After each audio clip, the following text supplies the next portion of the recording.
Yes, Rev, he's done his with his Thanos thing.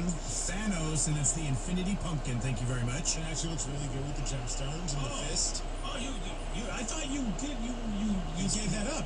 No, he did it again. Yeah, I did it again. I did some with my nieces. We did some pumpkin carving yesterday. So yeah, I was able to use it. Thank you. Really good. Well, apparently your daughter Sarah is not happy with Uncle Chris. Really? You Okay. might need to cue the music, Rev. Yeah. No, this is not okay. Okay, you were supposed to carve a pumpkin this year and post Follow it Avondale on Road the Facebook Northeast event. for 3 right? miles.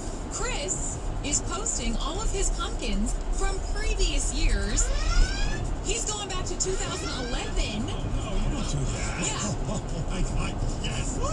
Yes, from 2011. So he's posted, what, 4 or 5 different pictures of pumpkins he has carved. It sounds like you think that's wrong, and I agree. I think that's wrong. I think that is against the rules. And he's posting them